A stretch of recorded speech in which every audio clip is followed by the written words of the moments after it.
Sudah kita mulai. Selamat siang, halo, saya Esti dari GES Indonesia. Selamat datang di webinar kelima GES Education siang hari ini. Kami senang sekali melihat antusiasme pendaftar yang ingin mengikuti sesi webinar siang hari ini, dan mohon maaf sekali atas kapasitas yang terbatas. Namun sesi hari ini akan kami rekam dan diupload di kanal YouTube GES Education. Tema webinar GES Indonesia hari ini adalah mempercepat pembelajaran dengan Smart Digital Classroom yang disponsori oleh BenQ. Terima kasih kepada BenQ yang telah ambil bagian dalam sesi webinar kami siang ini. BenQ, dunia dibentuk ulang oleh teknologi tampilan. Sebagai pemimpin transformasi ini, BenQ berupaya untuk mengeksplorasi semua kemungkinan untuk mengembangkan solusi tampilan komprehensif yang menciptakan nilai bagi pelanggan Anda di berbagai bidang. Portofolio produk BenQ yang luas membentuk fondasi dari berbagai solusi terintegrasi yang menghadirkan pengalaman tampilan yang unik dan luas. Filosofi BenQ yang berpusat pada pelanggan membantu BenQ untuk memenuhi kebutuhan Anda yang semakin meningkat akan efisiensi, kualitas, dan kinerja. Menanggapi keahlian BenQ dalam desain dan pelaksanaan solusi bukti masa depan yang didukung oleh layanan kelas dunia, BenQ membuat perubahan yang terlihat untuk Anda. Apabila Anda ingin menerima lebih banyak informasi dari BenQ Education, mohon untuk dapat mengklik pop-up banner di layar Anda. Dan kami juga telah membagikan e-brosur yang berisi tentang informasi produk-produk BenQ yang dapat mendukung pembelajaran di kelas kondisi new normal dan masa adaptasi setelah pandemi. Kami juga ingin menginformasikan bahwa GES Indonesia akan diselenggarakan virtual pada tanggal 4-5 November. Informasi dapat dilihat di video yang akan kami tampilkan berikut.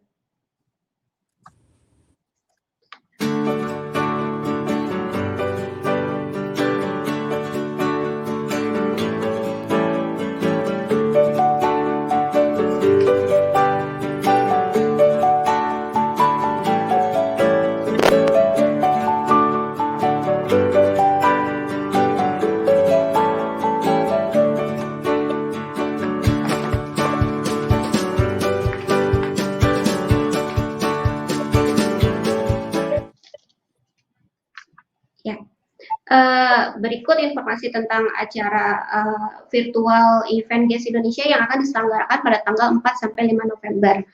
Untuk regulasi webinar siang hari ini, para peserta dapat melihat bahwa ada 2 tab di layar di mana Anda dapat mengajukan pertanyaan Anda untuk nanti dapat kami sampaikan kepada para pembicara, dan juga tab handout untuk mengunduh informasi dari para panelis serta materi yang disampaikan. Mohon untuk dapat mengerti terkait dengan durasi, maka kami tidak dapat menyebutkan seluruh pertanyaan dari para peserta. Berikut ada beberapa informasi bahwa untuk permintaan e-sertifikat dapat menghubungi email berikut di layar. Beserta untuk hari ini, GES Indonesia akan memberikan 5 custom e-money atau flash kepada 5 peserta dengan pertanyaan terbaik. Untuk pemenang akan diumumkan besok di halaman Instagram GES Indonesia. Jadi kepada para peserta yang memiliki pertanyaan terkait dengan sesi hari ini, mohon untuk dapat mengisi di kolom Q&A. Nanti kami akan cek dan dipilih untuk 5 pemenang, seperti itu. Nah, untuk mempersingkat waktu, kami perkenalkan untuk moderator dan panelis pada siang hari ini.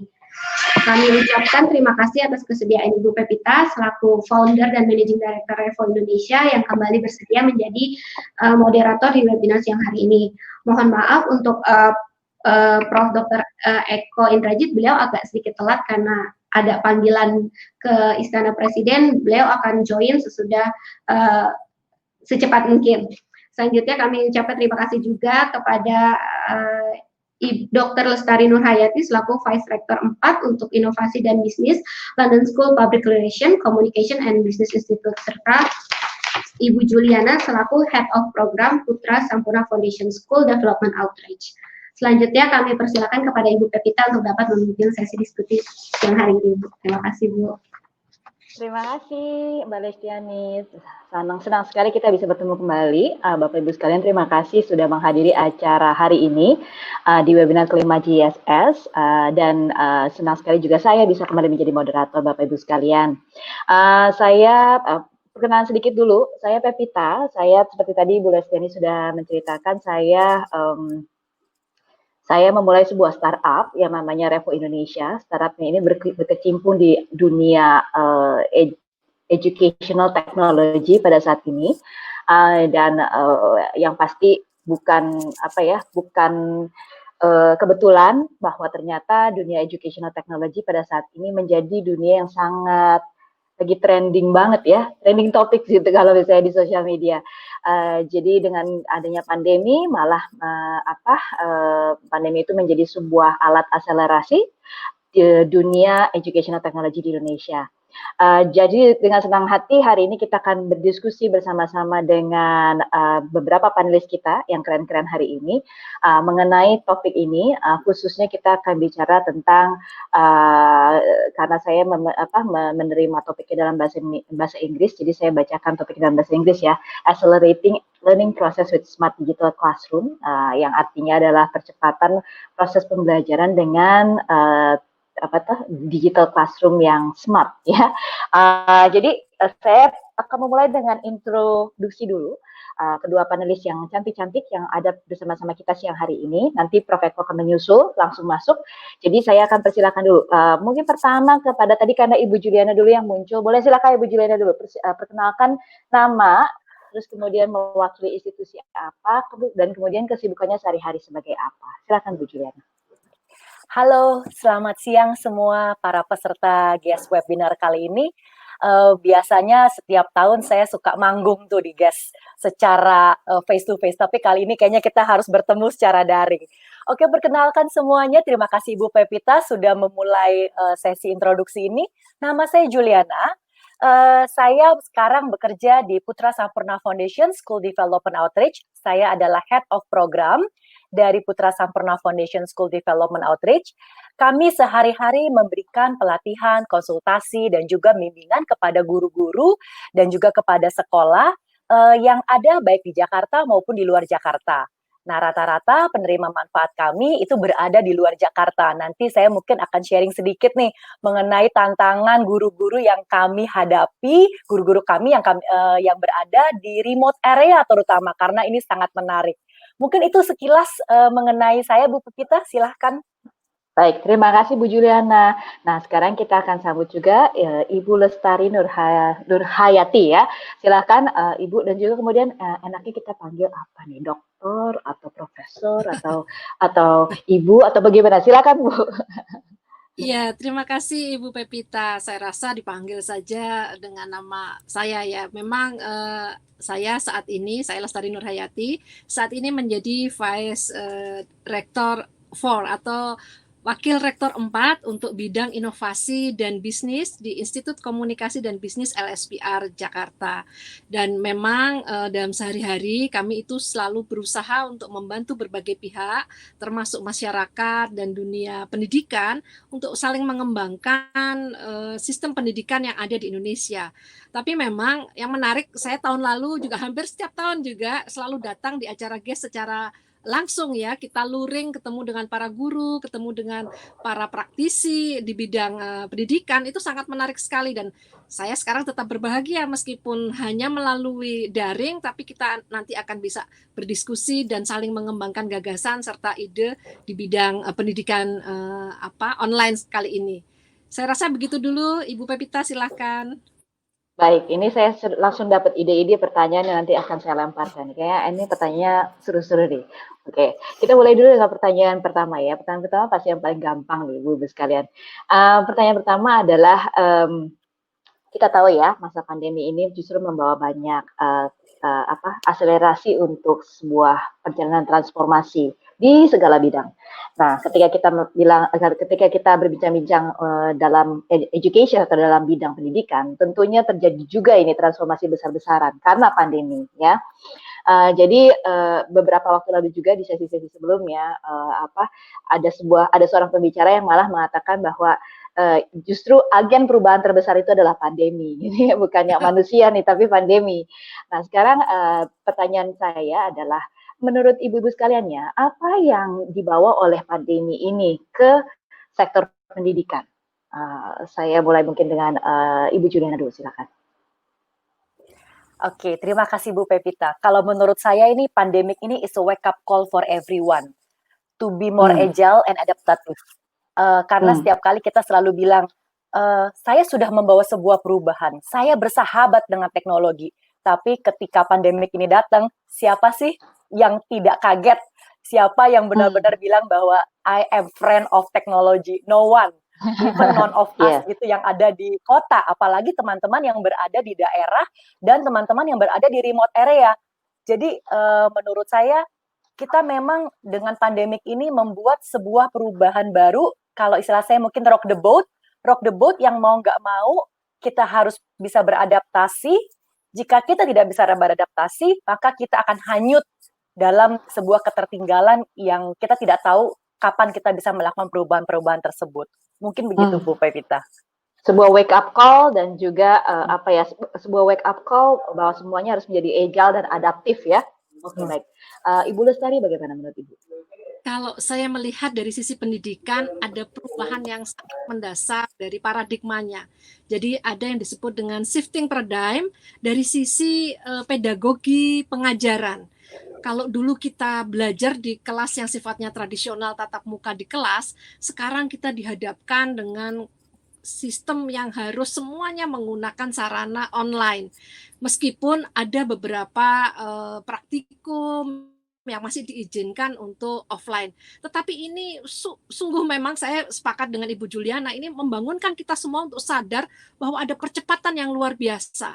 Kita yang selama ini mengaku savvy tech tadi ya, dekat, bersahabat dengan teknologi, terkaget-kaget semua. Saya rasa ini memang persoalan yang tidak kita duga, secepat ini kita harus dipaksa berubah ya. Ada materi-materi pendidikan, terutama di perguruan tinggi ya, di pendidikan tinggi, biasanya yang sudah modelnya kita sebut dengan perpaduan antara online dan offline, blended learning. Nah, ini sudah dilakukan oleh beberapa pendidikan tinggi. Saya rasa itu sangat bagus. Tetapi sekali lagi, model paradigma yang dulunya dibagi hanya dua, misalnya sinkronus dan asinkronus dalam sistem learning ini menjadi berubah ya. Ada hal-hal yang kita harus siasati. Kita tidak semata-mata melihat proses online dan non online atau daring dan luring, tapi juga bagaimana kita masuk ke dalam perubahan sistem mengajar, mengajar, lingkungan, sebagainya ini sangatlah berubah total. Barangkali memang sebuah kondisi kita hadapi bersama sebagai sebuah tantangan, itu barangkali Ibu Pepi. Ada sebuah perubahan yang justru total ya, nggak cuma sekedar nggak cuma sekedar ideal kita mau blended learning karena blended learning itu lebih baik, tapi nggak lagi, ini kayak kita kepaksa harus blended, dan kemudian banyak keterpaksaan di mana kita itu walaupun ada bagian-bagian di mana kita harus bertemu muka langsung tetap tidak bisa lakukan ya. Jadi blended yang sangat terbatas gitu ya, dengan terbatas situasi. Oke, baik. Nah, ini sesuai dengan judulnya nih, ibu-ibu sekalian. Judulnya kan Accelerating Learning Process with Smart Digital Classroom nih. Jadi percepatan proses pembelajaran dengan Smart Digital Classroom. Apakah ibu ini setuju dengan judul ini? Atau bagaimana menurut ibu tentang statement yang ada, Accelerating Learning Process with Smart Digital Classroom? Silakan Ibu Lestari dulu. Iya, saya rasa ini mau tidak mau ya. Jadi selalu ada dalam setiap kondisi, ada persoalan, lalu ada tantangan, ada challenging, itu selalu ada juga yang disebut dengan kesempatan, opportunity. Dan saya sangat mendukung ya istilah bahwa ini ada mau tidak mau ada percepatan proses yang kita harus jalani. Sehingga inilah yang menjadi titik tolak kita untuk berangkat untuk menjadi lebih baik dalam proses belajar mengajar di sistem online ini, sistem daring. Memang yang menjadi persoalan adalah kalau dunia pendidikan sudah mulai bergerak siap, ini isu yang perlu kita rangkul adalah dunia orang tua yang di rumah. Siapkah mereka menemani proses ini pada anak-anak mereka, pada keluarga mereka, karena itu tidak mudah juga ternyata gitu. Jadi kampus misalnya atau sekolah di SMA, SD, SMP sudah mulai ke sana, tapi ketika orang tuanya kelelahan di rumah, anaknya selalu ada di rumah, dan otomatis kan berbeda ya. Kalau belajar di rumah dengan belajar di sekolah itu ada sesuatu yang tidak bisa dihindarkan. Anak-anak akan demanding kepada orang tua di rumah. Nah, ini juga persoalan yang seharusnya kita antisipasi bersama. Itu barangkali yang saya lihat dalam proses belajar mengajar di digital classroom ini. Oke, ini saya jadi punya pertanyaan follow up nih Bu. Ibu kan juga sebagai Vice Rector Business and Innovation ya Bu ya. Jadi kan pasti juga membawahi hal-hal terkait inovasi dan bisnis di kampus ya. Nah, apakah justru Bu dengan adanya sebuah challenge baru, tantangan baru, bahwa sekarang apakah parents-nya ready, apakah orang tuanya ready? Apakah justru itu malah ada sebuah kesempatan bisnis baru Bu?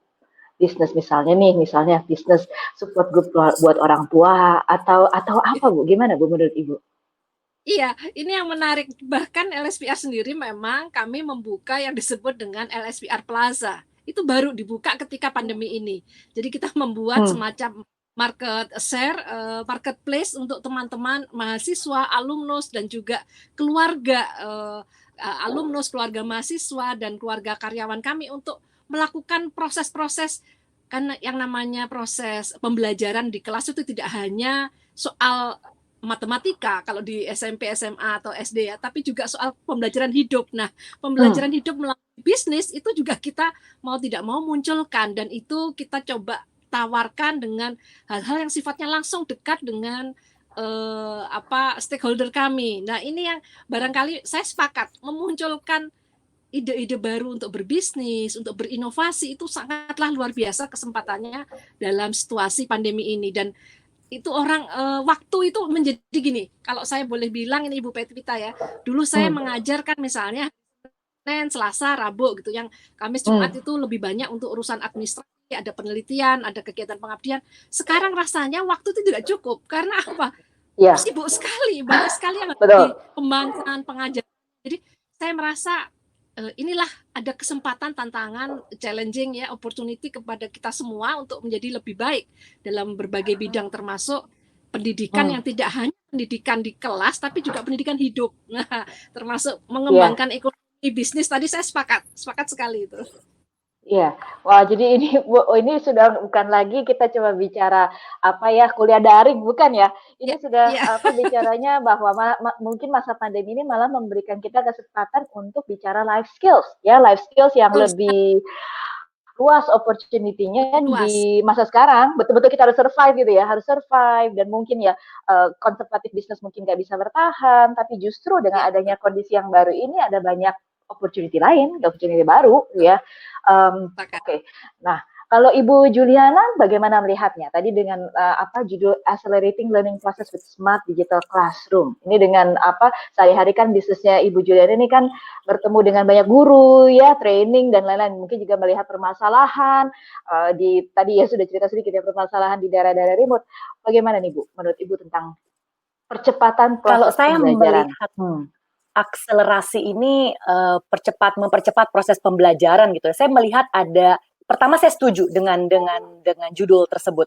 Yang kedua saya melihat memang kalau kita berbicara akselerasi dalam dunia pendidikan itu tidak bisa sendiri, karena ada 4 komponen yang saling bergantungan. Yang pertama itu adalah guru terutama, yang kedua itu adalah orang tua, tadi sudah disebutkan oleh Bu Lestari, yang ketiga itu adalah kepala sekolah atau school leaders, dan yang keempat itu adalah murid.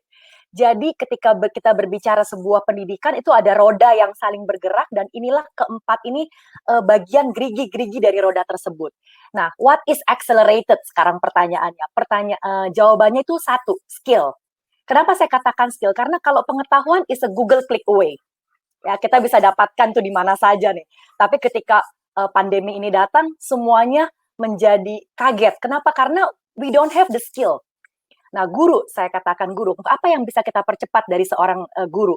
Pertama, mereka harus bisa mampu untuk memfamiliarisasi dirinya dengan berbagai macam kolaboratif online tools. Jadi tidak semata-mata pembelajaran itu hanya benar-benar dipindahkan dari yang face to face menjadi daring. Itu tidak segampang itu. Satu, tidak segampang itu. Dua, tidak seperti itu gitu. Karena kalau itu yang terjadi, itu frustasi banget. Gurunya frustasi, muridnya frustasi, orang tuanya di rumah juga frustasi. Saya sebagai seorang educator dan juga sebagai seorang ibu, saya juga frustasi kalau hal itu terjadi gitu. Nah, kemudian selain kemampuan guru untuk beradaptasi dengan keterampilan-keterampilan seperti penggunaan online collaborative tool, mereka juga bisa harus melakukan perencanaan. Perencanaan pembelajaran itu berbeda antara face to face, antara daring dengan luring. Definitely it's different. Nah, itu baru kita ngomongin tentang guru. Bagaimana dengan kepala sekolah sebagai school leaders? Nah, kepala sekolah apalagi ya? Dituntut untuk melakukan sebuah perubahan yang cukup masif. Karena pada saat pandemik ini datang, semua bingung. Kepala sekolah juga bingung, guru juga bingung. Padahal guru menunggu instruksi nih dari kepala sekolah. Saya harus bagaimana nih? Saya harus menghabiskan kurikulum, menghabiskan seluruh topik saya, atau saya harus membantu siswa saya agar bisa belajar. Fakta yang terjadi adalah teman-teman kita yang di daerah, bahkan ada beberapa sekolah yang tutup. Karena mereka tidak punya akses. Karena guru-gurunya juga tidak memiliki keterampilan yang cukup. Nah, itu dari sisi kepala sekolah. Mereka harus mampu untuk melakukan sebuah perubahan-perubahan, terutama kebijakan yang mampu dipahami. Saya garis bawahi dipahami, karena kalau tidak bisa dipahami, tidak bisa dijalankan, itu sama saja tidak berguna gitu. Nah, dari sisi siswa, menurut saya akselerasi yang perlu kita lakukan dan perkembangan yang perlu sebuah pemupukan keterampilan yang perlu kita lakukan kepada siswa itu adalah social, emotional, dan well-being. Kita kadang sebagai guru itu lupa ya bahwa siswa kita juga manusia. Mereka itu kan punya energi yang luar biasa ketika mereka bertemu dengan teman-temannya. Itu mereka, apalagi anak-anak preschool sampai SMA. Tadi kita sempat ngobrol dengan Bu Lestari. Teman-teman kita, para mahasiswa aja masih memiliki kebutuhan untuk bertemu secara face to face gitu ya Bu ya. Apalagi anak-anak kita, anak-anak SD, mereka kan mempunyai energi yang luar biasa gitu. Nah, kita harus memperhatikan juga nih social emotional mereka, bagaimana well-being mereka seperti apa. Itu sulit bagi siswa untuk melihat monitor berjam-jam tanpa melakukan apapun gitu. Nah, itu dari sisi siswa. Dari sisi orang tua, apalagi orang tua, menurut saya kita perlu membentuk sebuah support system. Nah, ini letaknya memang di school leaders.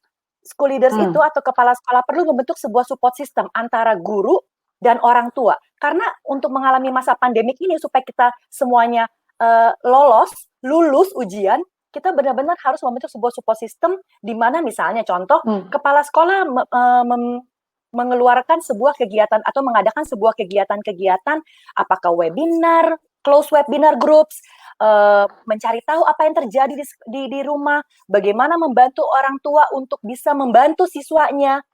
Nah, mungkin hal seperti itu, practicality seperti itu yang menjadi akselerasi proses pembelajaran ya, kalau saya pahami demikian. Oke. Ini komprehensif sekali nih Bu. Jadi kita bicara tentang tadi yang diakselerasi itu bukan cuma sekedar technical ya, bukan sekedar teknis proses pembelajaran, tapi ini malah banyak bicara tentang manusia di belakang ini semua ya. Dari guru, dari pimpinan sekolah, dari murid, dan juga dari orang tua. Dan seringkali kita tuh sering lupa ya untuk perannya orang tua di dalam proses ini semua menjadi sangat kunci ya. Dan ya di sesi-sesi webinar sebelumnya juga ada saya juga pernah membawakan atau menanyakan hal yang sama. Jadi apa peran orang tua di dalam pandemi ini ya, di dalam proses pembelajaran jarak jauh. Dan ada satu sekolah dan beberapa lainnya juga yang menyatakan sangat bahwa kalau peran orang tua itu sekarang ini menjadi partnernya sekolah, ya, menjadi partnernya sekolah di dalam proses pembelajaran jarak jauh, dan tanpa orang tua proses pembelajaran jarak jauhnya tidak akan berhasil. Jadi begitu kunci gitu perannya orang tua sekarang gitu. Jadi oke, jadi ini apa ya, sangat sesuatu yang seringkali kita tidak perhatikan, terus seringkali kita kira lupa. Oke, nah sekarang kalau kita bicara tentang kelasnya nih, classroomnya, dari pengalaman Ibu Lestari, tadi sempat cerita sedikit tentang blended learning. Boleh cerita nggak Bu? Jadi Menurut Ibu, setting kelas seperti apa yang akan menjadi kelas yang efisien, efektif, dan juga yang paling penting yang akan bertahan beyond the pandemic itself? Ya, jadi Nah, tentunya kita nggak ingin dong melakukan segala macam perubahan, tapi kenyataannya ya syukur-syukur ya kita berharap pandemi segera berakhir gitu ya. Begitu kita amin, sudah siapkan segala infrastrukturnya dalam masa pandemi, taunya dalam beberapa bulan misalnya pandemi selesai, ya kan, terus amin, amin. mubasir gitu ya. Nah, bagaimana menurut Ibu ya dengan pengalaman yang ada di kampus juga dan apa yang sudah dipersiapkan, situasi seperti apa nih? Kelas seperti apa yang akan menjadi efisien dan efektif untuk di masa pandemi ini dan beyond? Jadi Ya, sampai selepas dari masa pandemi. Silakan, Bu. ya. Jadi sebetulnya ada para ahli dari bidang pendidikan yang mempelajari bagaimana pentingnya perubahan atau shifting paradigm pedagogi dari kelas biasa tatap muka yang tradisional menjadi online, menjadi daring. Ini salah satu yang penting, kata kuncinya adalah kita jangan terlalu terjebak pada intech atau teknologi, tapi in touch harus pertama. In touch terhadap kedekatan dengan mahasiswa, kedekatan antara guru dengan siswa dan mahasiswa, dosen dan mahasiswa, kedekatan antara sistem sekolah dengan lingkungan sekolah dengan lingkungan keluarga itu menjadi sangat penting. Jadi sebetulnya ada 5 hambatan atau tantangan lah ya kalau saya boleh bilang yang terjadi ketika kita mengalami pandemi ini. Ketika kita dipaksa berubah dari luring menjadi daring, dari yang sifatnya offline menjadi online. Yang pertama adalah mahasiswa atau siswa itu diminta untuk lebih disiplin. Ini persoalan sebenarnya. Mereka harus konsentrasi, melihat ke layar monitor, baik itu komputer ataupun laptop ataupun yang ada di handphone. Nah, itu dibutuhkan konsentrasi yang lebih, disiplin yang lebih untuk memahami itu sebagai bagian dari yang mereka perlukan. Lalu yang kedua, ada isu lain. Tantangan yang kedua adalah ternyata adanya kehilangan interaksi sosial pada kelompok anak muda ini, baik itu siswa maupun mahasiswa, itu membuat mereka, tadi saya setuju dengan Ibu Julan, mereka frustasi. Jadi ini yang dimunculkan. Jadi kesadaran bahwa mereka memiliki persoalan itu yang harus dipahami oleh setiap lembaga pendidikan, oleh setiap guru, oleh setiap dosen, bahwa mahasiswa itu juga frustasi dengan kondisi mereka kehilangan teman bermain, interaksi sosial dengan teman sebaya. Lalu yang ketiga, ini yang juga penting dipahami bahwa kurangnya kontak antara guru atau dosen dengan siswa dan dengan mahasiswa itu juga persoalannya serius. Tadi yang saya sempat cerita sebelumnya, mahasiswa pun masih membutuhkan ketemu, tatap muka, ingin diskusi secara langsung. Padahal kita sebetulnya kalau melalui tools yang sangat canggih pun bisa tatap muka kan, tapi tidak ada sentuhan secara emosional tidak terasa, chemistry-nya itu nggak mengalir karena tadi dibatasi oleh perangkat teknologi. Tapi itu terjadi dan itu yang kita harus pahami juga. Lalu yang berikutnya, yang keempat adalah persoalan manajemen waktu.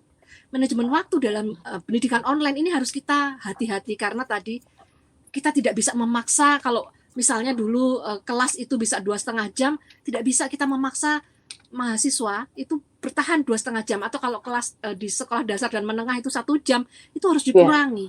Kemampuan orang untuk tatap layar meskipun itu langsung, selalu ada persoalan berkaitan dengan noise, dengan kondisi lingkungan sekitar, baik dari pengajar maupun dari yang menerima peserta didik, itu persoalan. Dan yang kelima, ini persoalannya juga kita pahami bersama adalah tadi penguasaan teknologi. Teknologi dalam artian kita sekedar menguasai, tapi kita menggunakan dalam proses belajar mengajar. Saya terus terang begini, ada beberapa dosen yang merasa agak segan kalau mahasiswa itu menghubungi atau DM gitu ya, direct message atau japri bahasa dulunya, melalui WhatsApp group atau melalui secara personal gitu. Saya bilang nggak bisa. Sekarang kita itu mau tidak mau harus meluangkan waktu, tapi kita beri pemahaman juga kepada para siswa dan mahasiswa, ada jamnya. Ada jam di mana Anda boleh menghubungi kami, menghubungi saya, sehingga tetap ada in touch. Nah, dari 5 persoalan itu lalu kita bisa melihat ada solusinya dari 5. Yang pertama, supaya tidak terlalu capek dengan melihat layar terus, harus fun, menyenangkan. Nah, sekarang guru dan dosen itu harus mampu membuat storytelling secara digital, membagikan pengalaman-pengalaman, interaksi-interaksi yang dilakukan dalam bentuk digital. Nah, itu bisa membuat anak mahasiswa kita, murid kita itu tergerak untuk, oh ya, menyenangkan. Dialog terus harus dibangun. Diminta mereka untuk kolaboratif dengan teman-temannya, meskipun pakai online, tetap harus ada kerja kelompok, tetap itu ya, kolaboratif dalam berbagai bentuk itu harus dimunculkan. Nah, kemudian tadi tetap memberikan semangat meskipun tidak bisa secara fisik ya, online juga harus gitu ya. Saya termasuk orang yang suka menggunakan emoticon ketika berdiskusi dengan mahasiswa saya. Padahal yang lain bilang, kayaknya kan Bu Lestari ini orangnya serius ya. Kalau saya di dalam kelas, apalagi kalau lagi sidang skripsi, saya tuh termasuk yang dianggap dalam tanda petik killer gitu ya, tegas gitu. Tapi kalau berdialog, saya nggak keberatan menggunakan emoticon yang lucu-lucu, karena menurut saya ada dua hal yang harus kita bedakan ketika kita menghadapi sistem ujian dan kita berkomunikasi dengan hari-hari dengan teman-teman mahasiswa. Nah, ini yang saya selalu ingatkan, dan termasuk tadi pentingnya keluarga membantu mendukung. Kalau misalnya di dalam proses belajar di kelas online itu mahasiswa atau siswa tidak ada ruang khusus, minimal mereka dijaga supaya tidak ada keributan, tidak ada yang memasak, menggoreng tempe, menggoreng tahu. Itu persoalan serius itu.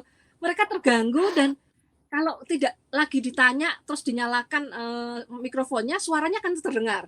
Kalau semua lagi di mute, oke, nggak masalah. Tapi begitu ditanya, ada suara orang menggoreng tempe, menggoreng tahu gitu, yang lain mungkin juga mulai bercanda gitu ya. Wah, sudah, kelasnya agak lama sedikit, ditenangkan lagi. Tapi ini adalah proses yang harus kita pahami. Bahkan ada pengalaman teman, misalnya mahasiswanya harus memasang semua video camnya. Lalu mahasiswanya karena keasikan di ruangan ber-AC, di kamarnya sendiri, dia bisa tidur mendengarkan dosennya bercerita ya, membagi sebuah storytelling. Nah, ini juga proses kan, yang kita harus banyak sekali trik and tipsnya yang harus kita pelajari. Dan menurut saya sendiri merasa bukan ahlinya, karena saya terus juga belajar. Pengembangan itu bisa kita lakukan ketika kita memahami audiens kita, ketika kita memahami mahasiswa atau siswa yang kita hadapi. Mereka akan memberikan masukan, mereka akan berdiskusi dengan terbuka, dan kita belajar dari sana. Itu yang barangkali perlu kita kembangkan terus.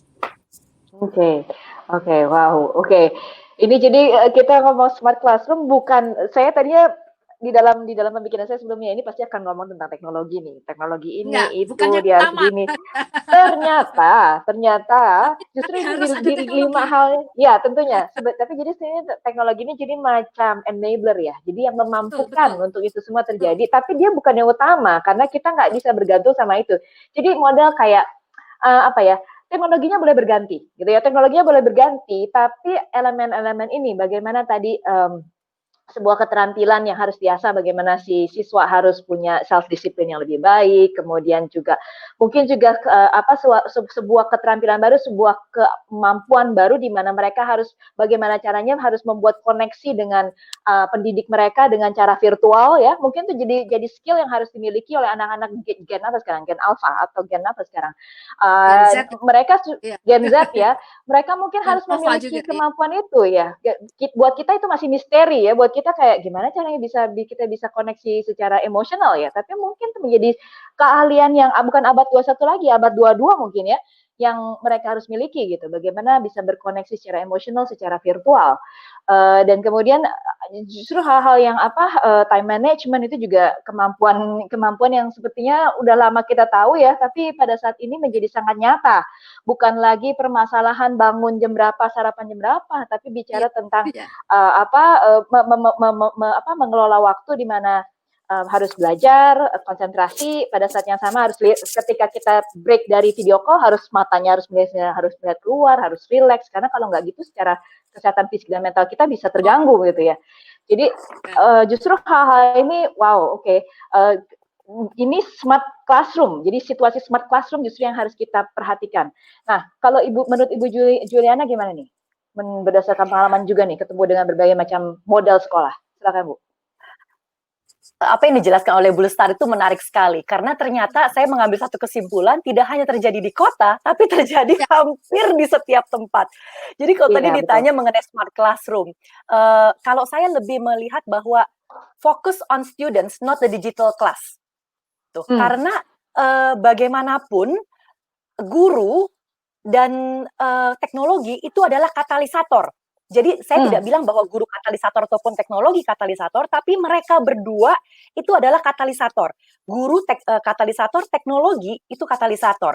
Nah, katalisator ini bisa memperlambat atau mempercepat upaya perubahan. Nah, itu balik lagi, tergantung lagi siapa yang menjadi agen perubahannya, pasti si guru.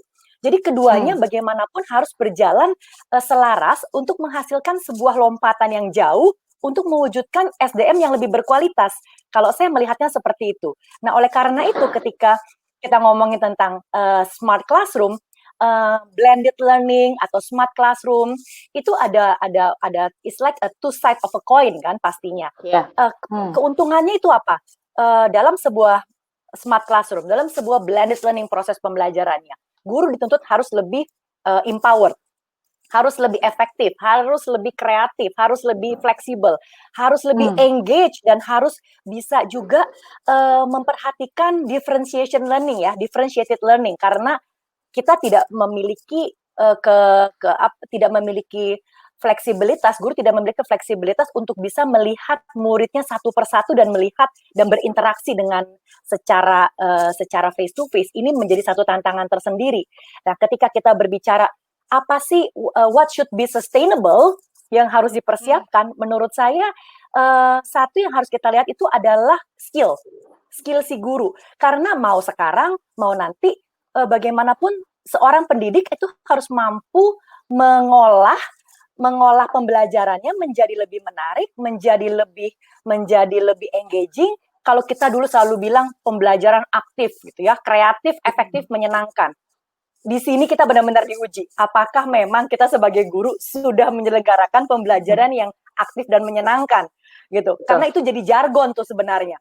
Tapi ini sebagai ujian kita untuk melihat. Betul. Oleh karena itu kita harus bisa membantu siswa kita, mendorong siswa kita untuk menciptakan sebuah manusia yang benar-benar memiliki cipta, rasa, dan karsa. Kalau saya melihatnya demikian ya, sehingga mau ada pandemik, nggak ada pandemik, ini kita bisa sustainable perubahannya. Mungkin seperti itu Bu Pepita. Oke. Kuncinya jadi, ujung-ujungnya tetap guru ya. Wow, ini agak human. Tetap pada akhirnya manusianya, justru ujungnya bukan teknologi ya. Teknologi itu jadi kalau saya lihat justru sebagai, kalau awalnya kan pandemi, kemudian kalau menurut saya jembatannya si teknologi. Pada ujung-ujungnya ini kita bicara tentang si student centered learning, dan yang menjadikan itu kenyataan adalah si guru. Itu ya, saya melihat itu flow-nya. Wow, oke. Nah, ini makin seru aja nih pembicaraannya. Oke, nah sekarang pertanyaan saya. Jadi kita belum sentuh, udah menyentuh sedikit. Pertanyaan saya jadi gini, kalau tadi kita bicara banyak manusianya ya. Nah sekarang kalau menurut ibu-ibu sekalian, jadi perannya teknologi ini di dalam kondisi seperti ini sebagai apa? Ini tamu kehormatan kita, Profesor Eko sudah join. Siang, Profesor. Sorry, baru join. Iya, dari... Halo Prof, bisa dengar suara saya? Disconnected lagi. Oke, koneksinya mungkin belum baik ya. Oke, jadi saya lanjutkan pertanyaannya ya. Jadi menurut ibu-ibu sekalian, peran teknologi di dalam masa pandemi ini di pendidikan itu jadi apa nih? Ya, silakan Ibu Juliana dulu. Oke, kalau saya melihat teknologi itu merupakan kendaraan ya. Jadi dengan adanya pandemik, guru-guru ini seperti dibukakan matanya, dicelikkan matanya bahwa, hey look, teknologi itu bisa membantu kita semua kok untuk menyampaikan key message pembelajaran. Nah, yang kami perkenalkan kepada guru-guru kami, terutama teman-teman kami yang ada di daerah, itu adalah online collaborative tools. Begitu banyak online collaborative tools yang memang free, yang bisa diakses, tapi it's there, but it's never be used before gitu loh. Ini jadi satu tantangan tersendiri. Misalnya saya kasih contoh, kita tahu adanya namanya Mentimeter. Itu kan salah satu online collaborative tools. You don't have to pay, you just need to use it, tapi kita tidak pernah tahu it exists before. Nah, jadi pengenalan mengenai online collaborative tool itu seperti Mentimeter, terus kemudian Jitsi, Google Jamboard, Quizzes, Kahoot, Padlet, Pool Everywhere, semua collaborative tools itu bisa bisa menjadi memegang peran yang sangat penting menurut saya dalam proses pembelajaran gitu. Jadi guru itu tidak hanya nanya, misalnya contoh, kalau biasanya yang saya lihat guru-guru yang ada di daerah selalu bertanya, apakah sudah sarapan pagi ini gitu. Jawabannya kalau nggak raise hand ya atau tidak secara bersamaan gitu ya. Padahal dengan pertanyaan yang sama mereka bisa kok mengemas pertanyaan itu dengan menggunakan misalnya Mentimeter atau Poll Everywhere. It's where the technology is gitu. Oke. Sekalian saya mau menyapa dulu Prof. Selamat siang Prof Eko. Selamat siang, mohon maaf tadi melaporkan ke Pak Presiden dulu kondisi pembelajaran selama pandemi. Oh, baik. Semoga tadi lancar, Prof. Tadi lancar pertemuannya? Lancar, mestinya tadi pagi, ternyata dipindahkan jadi siang, jadi tadi langsung lari ke sini semua. Tadi sambil jalan saya dengerin semua kok, luar biasa nih, ibu-ibu guru yang luar biasa menurut saya. Wah, oke. Terima kasih Mantap. sudah mendengarkan. Ya, Profesor, kalau gitu kita langsung meneruskan saja ya pertanyaannya ya. Saya akan menyimpulkan sedikit. Jadi sebelum pertanyaan sekarang ya. Jadi kita tadi bicara tentang bagaimana bentuk smart classroom. Dan ternyata dari ibu-ibu yang canggih-canggih ini justru jawabannya tidak tergantung dengan teknologinya loh, tapi banyak sekali manusianya. Ya, jadi manusia baik dari student, dari orang tua disebutkan juga. Jadi malah seharusnya tidak boleh bergantung sama teknologi, tapi justru ini manusia di belakang yang kita harus pikirkan lebih lanjut. Sekarang pertanyaan, ya betul, the man behind the gun. Sekarang jadi pertanyaan berikutnya ini adalah, nah jadi kalau tadi kita bicara manusianya, sekarang pertanyaan saya, jadi teknologinya main di peranannya sebagai apa nih di masa pandemi ini? Jadi pertanyaan perdana deh buat Prof, silakan Prof. Menurut teori pendidikan, kalau profesor harus pakai teori katanya. Biar ketahuan profesornya. Menurut teori pendidikan sederhana. Gunanya teknologi itu adalah untuk facilitate learning. To facilitate learning supaya apa? Supaya improving performance. Kan teorinya seperti itu. Nah, bahkan saya bilang begini. Dulu saya punya guru, beliau sudah wafat, menanyakan ke saya, teknologi seperti apa sih yang paling tepat untuk kelas-kelas di Indonesia? Tahu jawaban beliau apa? Jawaban beliau sederhana, teknologi yang ada katanya. Kalau dia DNA-nya adalah DNA seorang guru, memakai apapun yang ada di sekitarnya, saya bisa membuat siswa sel pintar. Itu mau ada internet lambat, mau cuma WA aja, mau ada broadband, mau pakai apapun. Kalau DNA-nya guru, dia selalu menemukan cara untuk bisa memberikan yang terbaik untuk putra-putri didiknya. Mantap. Gitu, Wah, jadi ini kuncinya nih kayaknya nih kuncinya. Jadi kuncinya adalah teknologi yang ada. Wah, silakan. Iya, saya otomatis tidak boleh melangkahi Prof. Eko dong. Jadi saya juga bersepakat dengan Ibu Juliana bahwa sebetulnya alat-alat tools yang sebagai pendamping, pendukung para guru dan dosen itu sangat banyak. Saya bahkan melakukan riset itu kalau untuk sekolah dasar yang dari pra sekolah sampai sekolah dasar itu ada mungkin lebih dari 200 tool yang free yang bisa digunakan oleh para guru. Kalau yang menengah ada 100 tools. Nah, makin tinggi memang makin sedikit. Nah, survei terakhir yang kemarin dilakukan oleh Session Lab itu memang ada 5 tools yang sangat populer untuk pendidikan tinggi dan pendidikan menengah, yaitu apa aja? Yaitu Poll Everywhere, lalu kemudian ada Flipgrid, lalu kemudian ada Slido, dan kemudian Kahoot, dan kemudian juga Mentimeter. Nah, saya harus jujur nih, sendiri dari 5 yang populer tuh masih menggunakan 3, yang 2 tuh saya belum pernah mencoba. Jadi kadang-kadang kita ini memang persoalannya adalah harus belajar lagi, memahami teknologi sebagai alat kita, alat bantu, dan itu biasa kan, saya Gen X nih ngaku ini, jadi generasi X yang agak sedikit ada gap dengan teknologi. Jadi kita bukan native digital, kita adalah pendata migrasi. Harus belajar, tapi saya tidak mau menyerah.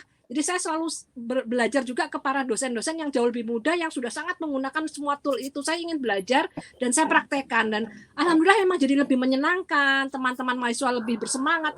Itu salah satu bentuk bagaimana kita merangkul mahasiswa kita supaya memahami apa yang kita mau sampaikan itu dengan cara menyenangkan. Nah, ini ada yang bentuk mulai dari kuis, ada semacam permainan dan sebagainya, itu perlu selalu kita kembangkan. Itu barangkali yang pengalaman dari yang saya rasakan sekarang ini.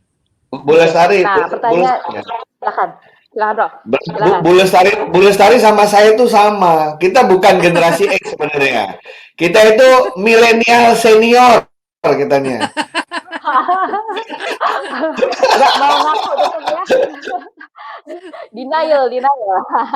Oke, ya ini kita masuk ke pertanyaan berikutnya yang lain nih. Jadi bicara tentang bagaimana membuat si classroomnya ini menjadi menyenangkan. Nah, pertanyaan saya berikutnya. Jadi definisi smart classroom yang menyenangkan, yang engaging, yang inspiring itu seperti apa? Nah, ini siapa nih? Siapa yang mau jawab duluan? Silakan. Mau Ibu Lestari dulu apa Ibu Julian? Ini Prof Eko aja kayaknya koneksinya kurang stabil nih. Silakan, siapa? Oke, silakan Bu Lestari. Mungkin ya, kalau yang menyenangkan menurut saya dari pengalaman diskusi dengan teman-teman mahasiswa tadi, yang melibatkan mereka dengan cara tidak menggurui, tidak seolah-olah kita menjadi pusat, tapi mereka lah yang menjadi center, mereka lah yang menjadi utama dalam setiap diskusi, sehingga mereka tertantang, ada challenge. Itu menyenangkan ternyata buat anak-anak muda. Jadi juga saya selalu sampaikan, kadang-kadang perlu kita izinkan mereka untuk dalam waktu bersamaan di kelas, itu saya bilang, coba ayo dibuka, di Google silahkan dicari, nanya siapa yang paling cepat. Nah, itu saya juga tantang. Kadang-kadang mereka mencari kata kunci saja karena tidak terbiasa untuk mencari sebuah isu atau pendekatan ilmiah, itu mereka bingung mencari yang tepat itu seperti apa. Saya selalu bilang, kalau mau cari data yang benar itu carilah di website yang kredibel. Yang kredibel gimana, Mem? Yang kredibel seperti apa, Ibu? Nah, itu mereka kita harus arahkan. Nah, kita langsung belajar bersama, membuka websitenya, melihat di dalamnya.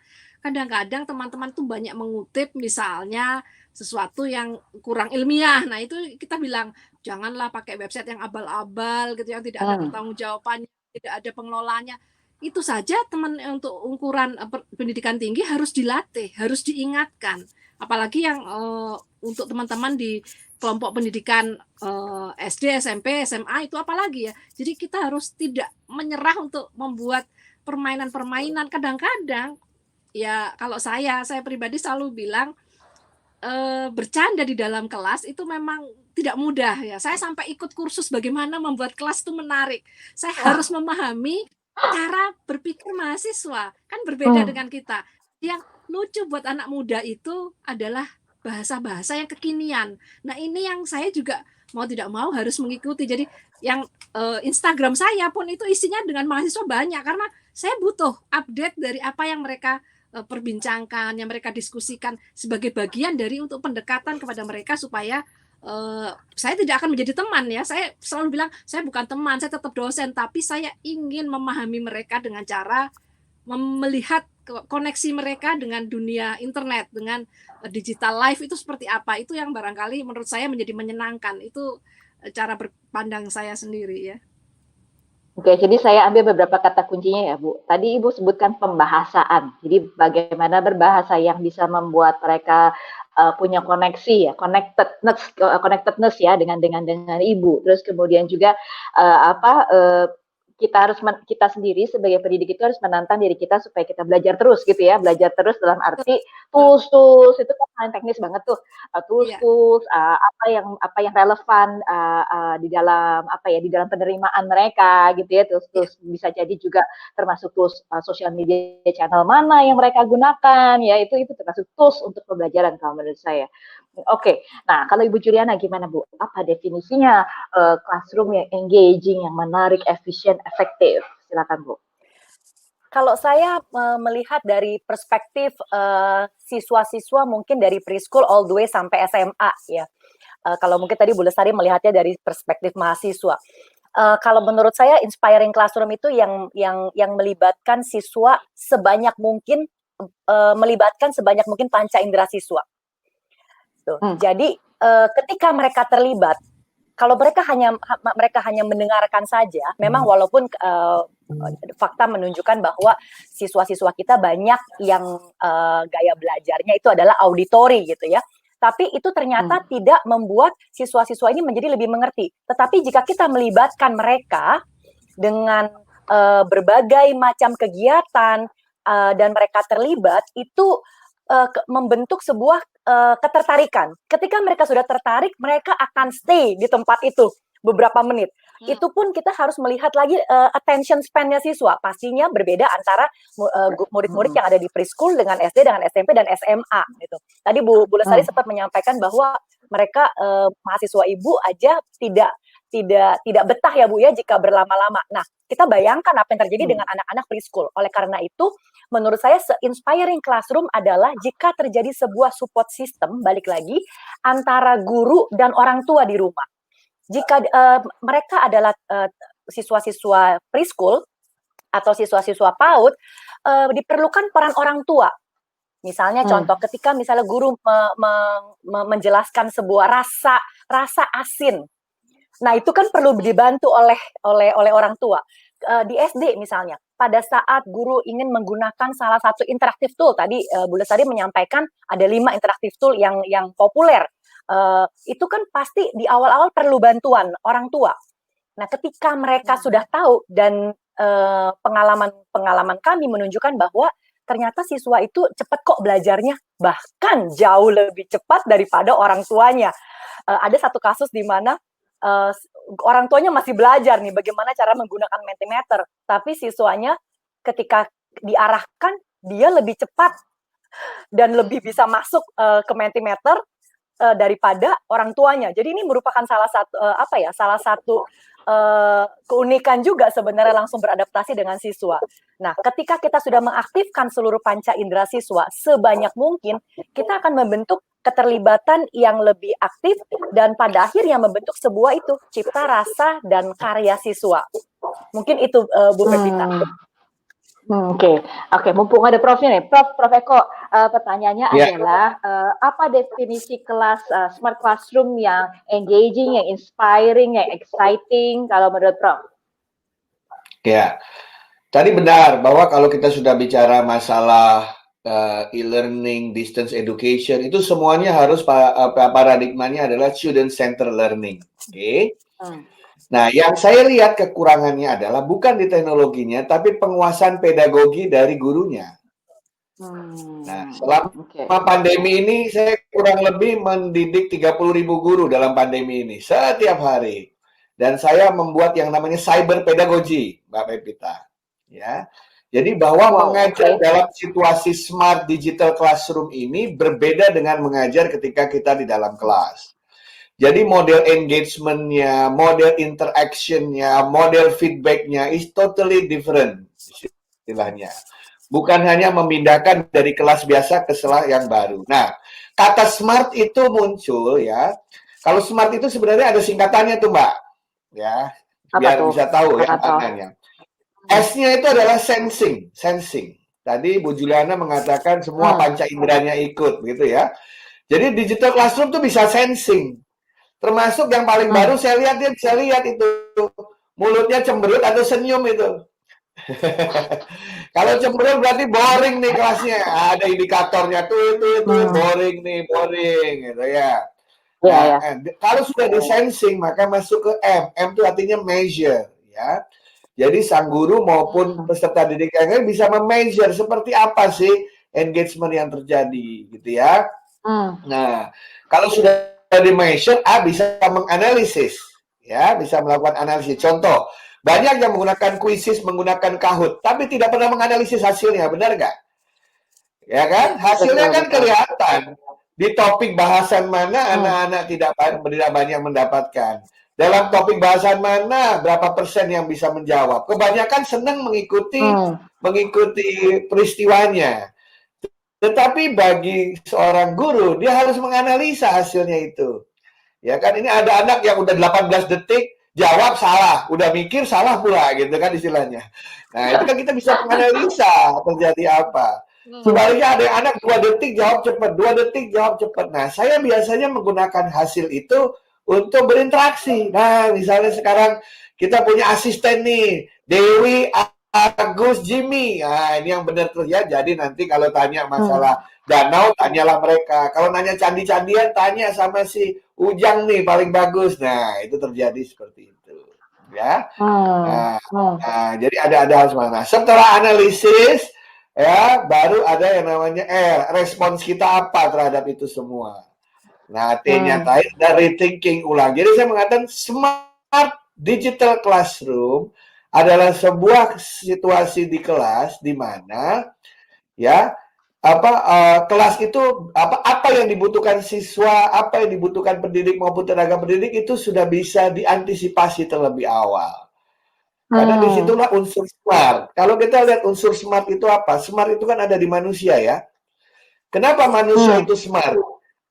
Kenapa manusia itu smart? Karena dari panca inderanya diatur oleh otaknya, kemudian tangan-tangannya digerakkan.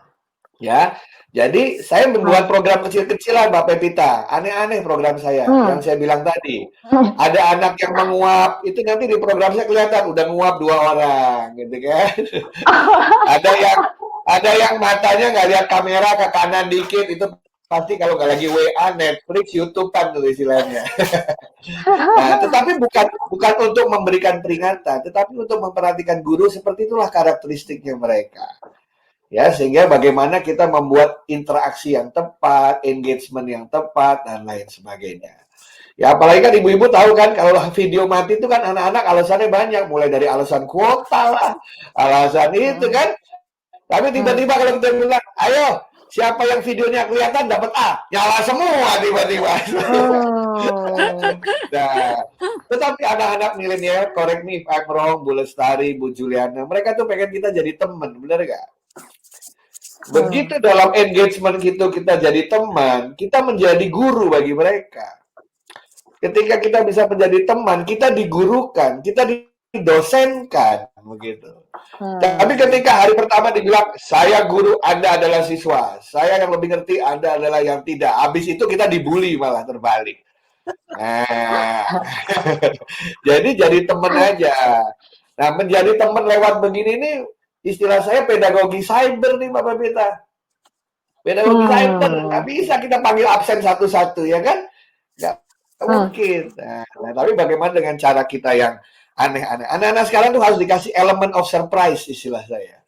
Sesuatu yang mereka tidak pernah duga, ya. Tiba-tiba kuisis, gitu kan ya? Tahu nggak Bu Juliana, saya bilang apa di kuisis? Saya bilang, saya kasih hadiah tapi untuk yang ranking 3. Bingung kan dia? kalau ranking 1 kasih hadiah gampang, ranking 3 gimana ya? Aku pura-pura salah, pura-pura benar. Tapi harus sesuatu yang nggak pernah bisa mereka duga gitu.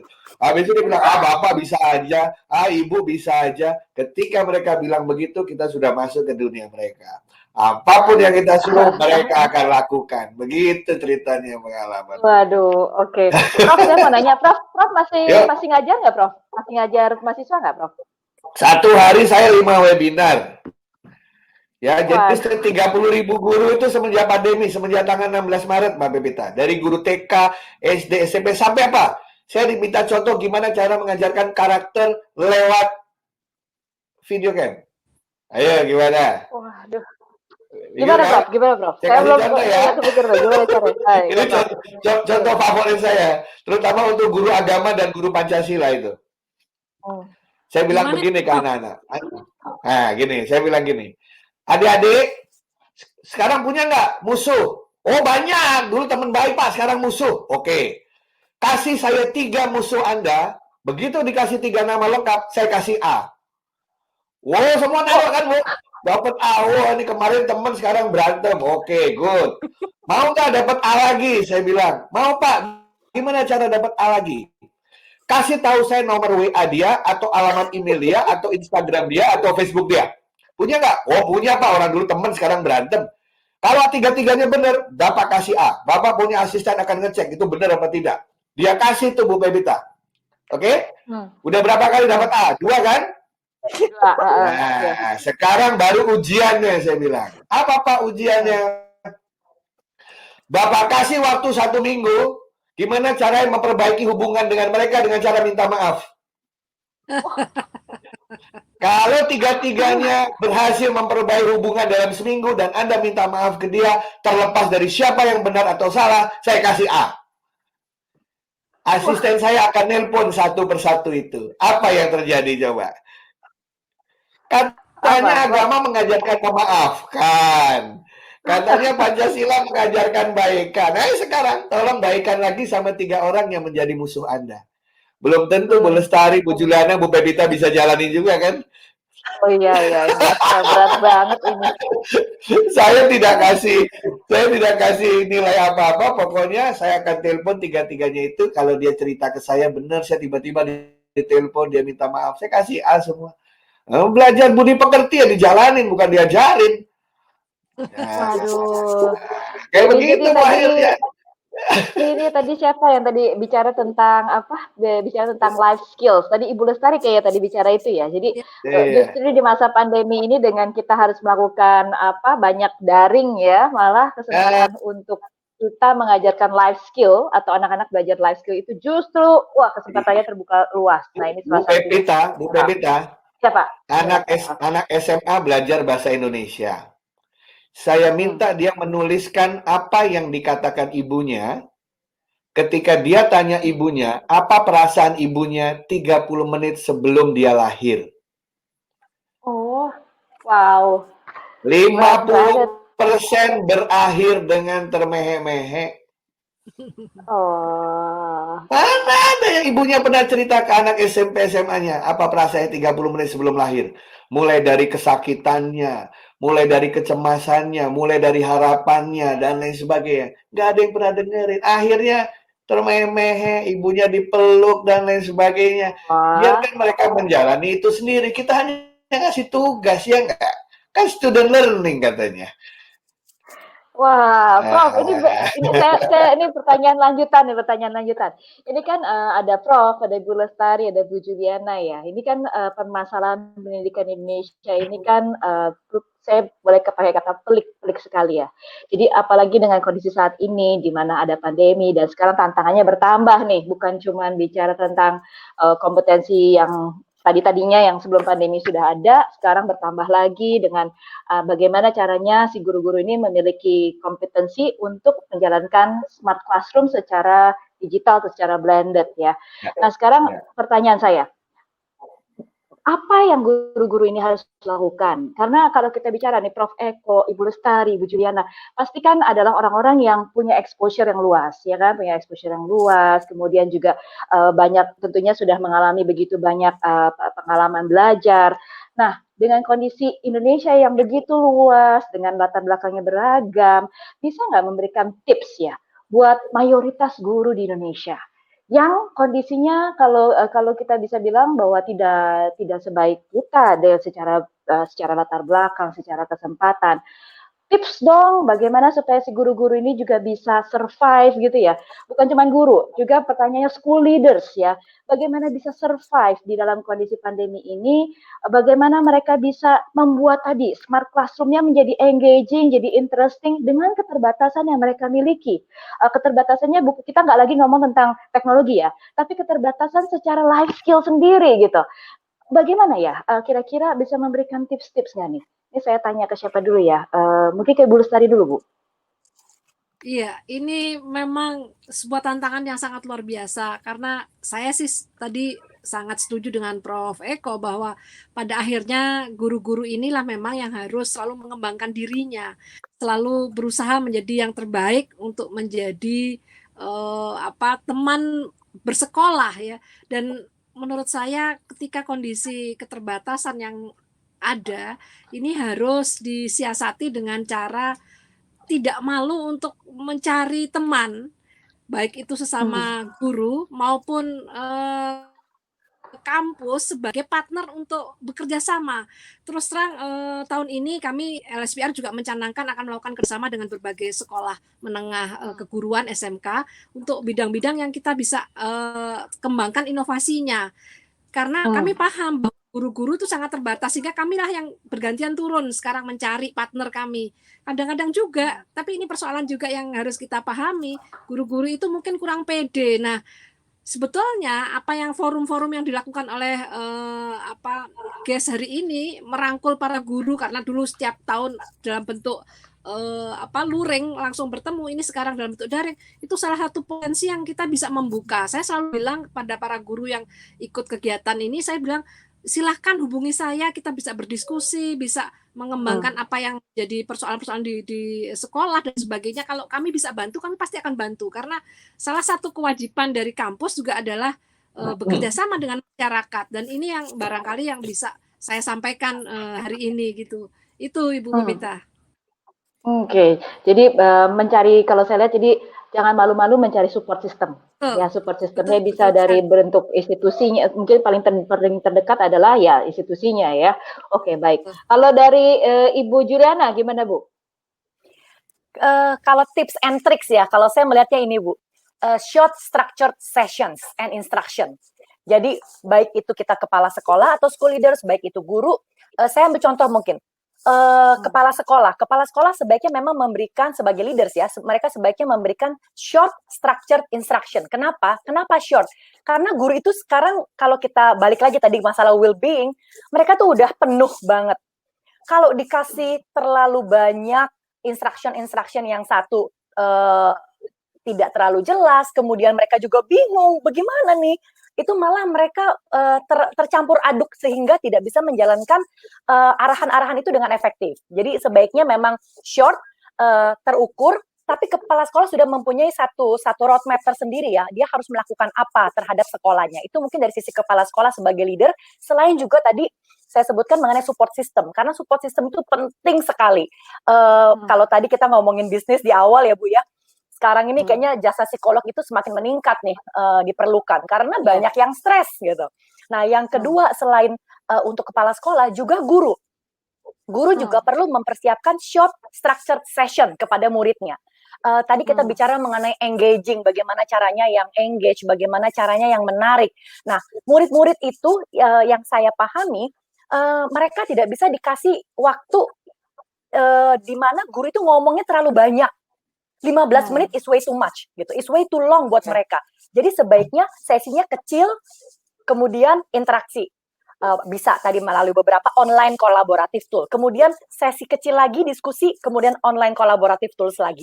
Nah, jadi surprises yang tadi sempat disampaikan oleh Prof itu benar-benar masuk ke dalam tatanan sekolah gitu. Nah, yang ketiga adalah belajar untuk mengajar kalau saya melihatnya. Jadi ya jangan malu untuk belajar. This is time for us to learn, buat guru iya, buat kepala sekolah iya, bahkan buat orang tua.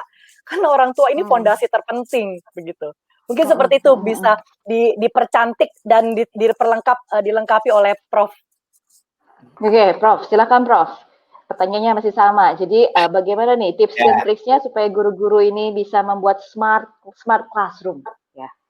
Saya sebenarnya mau tanya ke guru gini. Kalau tidak ada peraturan pemerintah, tidak ada aturan-aturan itu semua yang mengekang dan lain sebagainya, kira-kira Anda akan ngapain? Karena saya percaya benar, Pak Pepita, guru itu adalah malaikat-malaikat kecil yang dikirimkan Tuhan. Tahu untuk apa, Bu? Untuk membuat anak-anak kita ketagihan belajar. Udah itu. Addicted to learn. Fisika, kimia, biologi, matematika itu cuma jalan aja.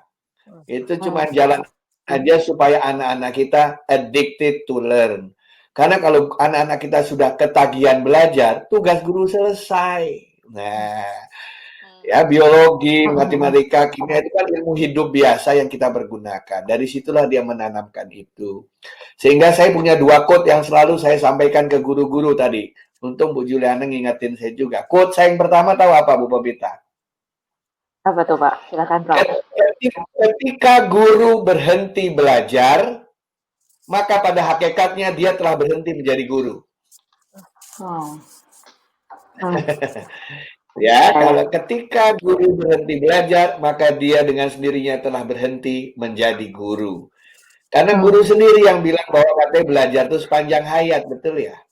Iya. Terus ada yang kedua, hubungan guru dengan smart teknologi tadi itu. Saya bilang begini, teknologi tidak akan pernah bisa menggantikan peran guru. Tetapi guru yang tidak pakai teknologi akan segera tergantikan, saya bilang begitu. Karena tidak relevan lagi dengan kemajuan zaman. Jadi guru yang benar-benar guru ditambah smart digital room, itu dia akan menciptakan pribadi-pribadi yang nanti ketagihan belajar. Ketagihan belajar tuh ada nggak ada guru, dia belajar. Ada nggak ada orang tua, dia mencoba mendalami talentanya masing-masing. Banyak orang kalau bilang belajar itu kan pikirannya matematika, fisika, kimia, biologi, kan nggak begitu itu di Indonesia ya. Ya belajar adalah mengembangkan talentnya masing-masing. Mengembangkan talenta yang diberikan Tuhan masing-masing kepada dia. Jadi satu lagi terakhir tipsnya satu lagi nih menghadapi milenial begini. Saya selalu kalau masuk ke kelas tuh menganggap siswa saya lebih pintar dari saya. Ya, karena dia lebih banyak exposure ke internetnya. Semua materi belum saya ajarin dia udah bisa belajar ya. Tetapi saya lebih bijaksana dari mereka. Tahu kenapa saya lebih bijaksana dari mereka? Kenapa nih, Faktor U? Bukan. Karena saya pernah muda, mereka belum pernah tua, gitu aja. Oh iya, betul. Wow, oke. Wow, iya. Ya, kualis jadinya kan. Nah, gitu aja. Mantap nih. Dan udah selayaknya kita harus lebih bijak dari mereka ya karena kita kita pernah jadi mereka kok. Iya. Sama udah pernah jadi kita ya, benar. Iya, kayak Ibu Popita kan begini. Ayo, pasti punya anak cewek. Anak cewek kalau mau pergi malam bagaimana? Nggak harus pulang jam segini ya. Kalau telepon diangkat ya. Kalau ini banyak banget syaratnya kan? Iya. Sekarang saya tanya, waktu dulu jadi remaja pengennya aturannya gimana? Ya, pengennya dipercaya ya kan? Ya kan nggak ada. Curang kita kata-katakan waktu kecil kita pengennya bebas. Begitu kita udah jadi orang tua pengen kita kekang. Kita harus lebih bijaksana. Lalu ya. Katanya Bu Juliana Belestari katanya gini, jangan marahin anak-anak kalau rapotnya jelek sebelum kita lihat rapot kita dulu, katanya gitu. Sepakat, Prof. Sepakat. Setuju, Prof. Oke, ini makin seru aja nih. Sebentar lagi kita sudah tiba di penghujung acara. Saya punya satu pertanyaan terakhir buat semua panelis di sini. Pertanyaan terakhirnya adalah dengan apa yang sudah kita bicarakan barusan, kita jadi bicara tentang smart classroom dan tadi lebih ke bahwa ketika kita bicara smart classroom sebetulnya bukan teknologinya ya, tapi banyak sekali tentang manusia di belakang teknologi, the man behind the gun seperti Prof bilang.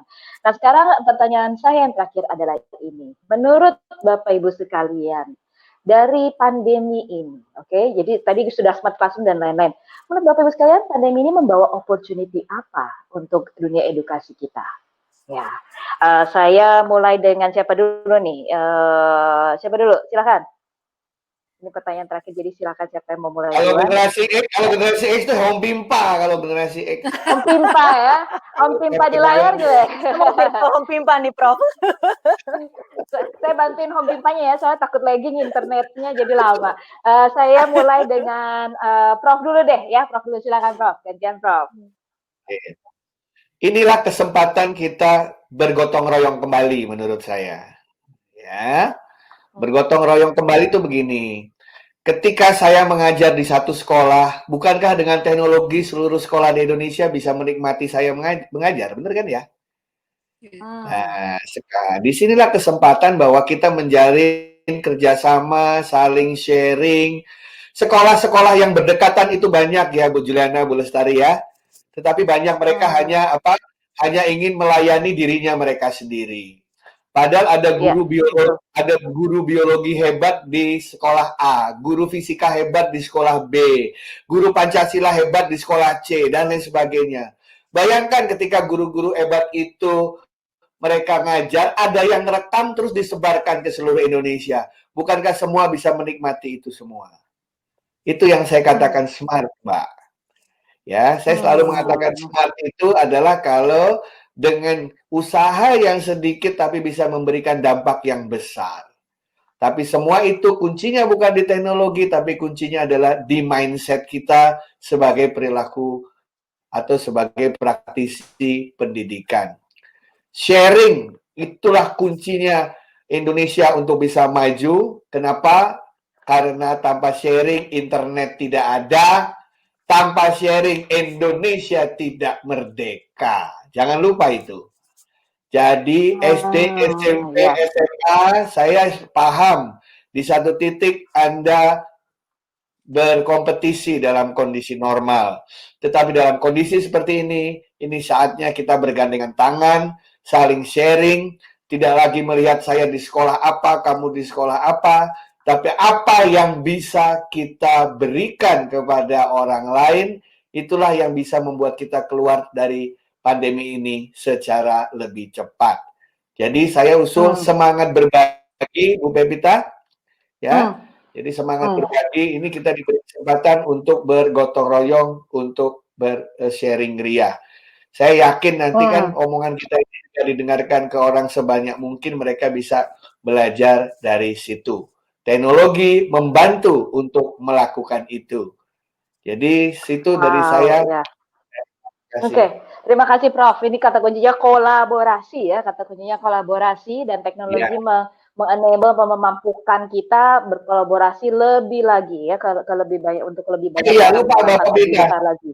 Ya, jadi sebenarnya ini dalam kondisi sekarang, kalau kita berpikir positif, saya selalu mengatakan masa depan datang lebih cepat dalam bidang pendidikan. Saya yakin Bu Lestari, Bu Juliana, saya ini pasti kan puluhan tahun yang 20 tahun mungkin kita nih keliling-keliling sekolah, keliling-keliling kampus, ingin preaching mengenai bagaimana IT bisa dipakai untuk pendidikan, Bu ya. Kayaknya susah sekali. Alasannya banyak. Mulai dari alasannya gurunya belum siap, pedagoginya belum terbukti, ya, kemudian alasan lain misalnya belum ada bukunya, itu hanya bagus untuk kota-kota besar. Tiba-tiba dalam hitungan seminggu seluruh Indonesia mencoba menggunakan teknologi. Jadi saya rasa masa depan datang lebih cepat. Iya betul. Oh, ini Prof, jadi ini menyatakan ini kayak kata hati kita semua di sini nih. Dulu juga sebelum masa pandemi juga selama apa ya di my previous life sebelum memulai Revo ini juga kerjaan saya tuh muter-muter ke kampus, ke sekolah-sekolah, preaching bahwa semuanya harus teknologi loh, udah zaman now loh. Iya. Begitu pandemi terjadi, termehek-mehek ya kan, udah nggak bisa ngomong apa-apa lagi, udah terpaksa ya. Jadi ya begitu deh. Ya, tapi anyway, jadi masa ini sudah terjadi dan makanya kayak bagian dari kita adalah untuk kembali preaching bahwa we are here to help, we are here to collaborate with you. Jadi kan ini juga banyak sekali pasti yang sekolah-sekolah, institusi-institusi yang merasa sangat hopeless, helpless ya. Justru dari sesi-sesi seperti ini, Bapak Ibu juga nanti hadir GSS ya, karena pasti akan lebih banyak pembicara-pembicara seperti Prof, seperti Bu Juliana, Ibu Lestari, di mana nanti Bapak Ibu sekalian bisa berkenalan lebih lanjut dan melihat opportunity apa yang ada di masa ini dan beyond ya.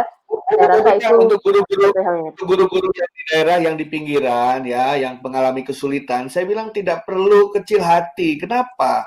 Karena tujuan pendidikan itu adalah perubahan perilaku, Mbak. Jadi cukup guru itu melakukan apapun yang dia miliki untuk bisa merubah perilaku anak-anak didiknya, walau sedikit itu sudah berhasil, Mbak. Iya, perubahan perilaku ya. Dan semoga yang ke arah positif ya. Betul. Perlu harus berpikir harus mewah, harus apa, tidak. Makanya saya katakan guru-guru itu adalah malaikat kecil, saya bilang, nggak usah khawatir. Iya, wah terima kasih Prof. Kita lanjut ke Ibu Juliana. Gimana Bu? Opportunity apa ini yang dibawa? Silakan. Kalau menurut saya perubahan diri, Bu. Kenapa perubahan diri? Kita tidak akan bisa merubah komunitas jika kita tidak mau merubah diri kita sendiri. Jadi pertama kita belajar dulu untuk self-directed learning. Nah, sudah self-directed learning, we empower people. Jadi kita berubah dulu dari diri kita mau belajar, kita bersahabat dengan teknologi, menggunakan teknologi untuk proses pembelajaran. Kemudian seperti yang tadi sudah disampaikan oleh Prof. Eko, kita bergotong royong, ya kita kerja bersama, kita empower more people, karena bagaimanapun seperti yang tadi sudah saya sampaikan, guru dan teknologi itu katalisator. Jadi yang memperlambat atau mempercepat perubahan itu adalah guru dan teknologi, bukan one of them, tapi keduanya. Nah, keduanya harus berjalan selaras untuk menghasilkan sebuah big leap untuk menciptakan SDM yang lebih berkualitas tentunya. Mungkin gitu ya Mbak Pepita. Oke, terima kasih Bu Juliana. Jadi balik lagi, kita sudah ngapain Bapak Ibu sekalian ya. Jadi sebuah kesempatan di mana kita harus pakai dan supaya kita sendiri juga lebih baik lagi di masa ini. Silakan Bu Lestari, sekalian nanti juga menjadi penutup. Silakan Bu. Barangkali kalau dari saya yang menjadi isu terpenting adalah bagaimana sebetulnya para pendidik itu kembali untuk menjadi apa yang disebut pedagogi pendidikan, kita kembalikan pada tempatnya, yaitu memberikan pendidikan sesuai kemampuan anak didik kita. Kita tidak bisa memaksa seekor ikan yang biasanya berenang untuk memanjat pohon dan sebaliknya seekor kera itu kita paksa untuk menjadi perenang handal karena memang itu bukan tempatnya. Dengan kondisi pandemi ini kita kembali belajar, memahami bagaimana anak didik kita harus kita rangkul dan kita pahami sebagai individu-individu yang memiliki talenta bakat yang berbeda-beda. Itu yang menjadi penting. Jadi saya merasa saat ini waktu yang tepat untuk kita semua introspeksi diri, melakukan kerjasama, kolaborasi, dan membangun kesempatan-kesempatan yang ada, sekaligus mengingat bahwa kembalikan pedagogi pendidikan itu sesuai dengan tempatnya. Membiarkan anak-anak kita memiliki talentanya tanpa kita perlu paksakan sesuai kurikulum dan sebagainya. Jadi itu menurut saya yang sangat penting kita pahami bersama. Terima kasih Bu Pepita. Dan kesempatan itu kesempatan yang jarang, yang bahkan sebelum-sebelumnya nggak ada ya Bu ya. Jadi sebelum-sebelumnya kan kepaksa ya, kita harus belajar, kita harus menyelesaikan kurikulum dan lain-lain.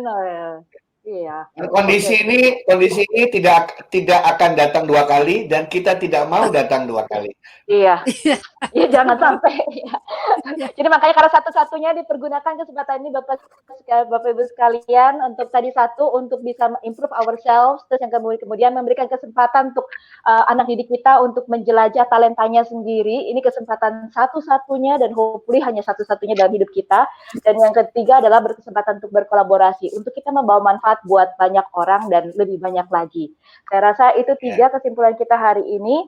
Dan dengan itu kita selesai di sesi diskusi ini. Saya serahkan kembali ke Ibu Lestiani dan terima kasih kepada Prof. Eko, Ibu Lestiani, Ibu Juliana atas sesinya. Bu Juliana, Bu Lestari, terima kasih. Terima kasih semuanya. Terima kasih Prof, makasih Bu Lestari. Soalnya terima kasih banyak atas sesi siang hari ini. Nggak terasa ya ternyata sesinya udah 1,5 jam gitu, kayaknya baru mulai tadi. Dan sesi ini sangat menarik ya, nggak cuma untuk pengajar dan juga orang tua, dan juga tadi sih omongan Prof yang bilang tuh mengena sekali ya, ketika guru berhenti belajar maka hakikatnya dia telah berhenti menjadi guru gitu. Dan itu tuh untuk semua, nggak cuma pengajar, murid itu sangat berarti. Dan juga mungkin kesimpulannya dari pengajar dan teknologi sebagai sebuah katalis ya dalam menghasilkan SDM yang luar biasa baik di tengah pandemi ini. Mungkin sekali lagi kami ucapkan terima kasih kepada para pembicara kami, panelis kami, Ibu Pepita Gunawan, terima kasih atas nama Revo sudah moderatori sesi siang hari ini. Ibu Lestari dari Alaster, terima kasih banyak Bu atas waktunya. Ibu Juli, terima kasih Bu. Prof. Eko, terima kasih udah join di tengah-tengah. Mohon maaf nggak bisa join dulu. Iya, terima kasih banyak. Ya, untuk besok kami informasikan bahwa GES Education akan mengadakan webinar juga, namun dalam bahasa Inggris. Untuk para peserta yang tadi sebelumnya sudah mengirimkan pertanyaan, ditunggu, kami akan mensortir nanti untuk para pemenang kami akan umumkan di Instagram GES Indonesia besok. Dan sekali lagi terima kasih kepada seluruh peserta yang sudah hadir full siang hari ini. Ya, kemudian kami tutup. Terima kasih. Wassalamualaikum warahmatullahi wabarakatuh. Terima kasih. Thank you. Terima kasih. Terima kasih. Bye.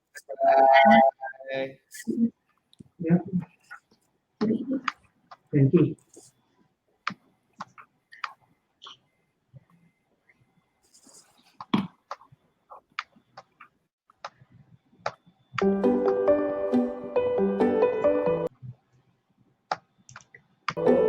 Oke.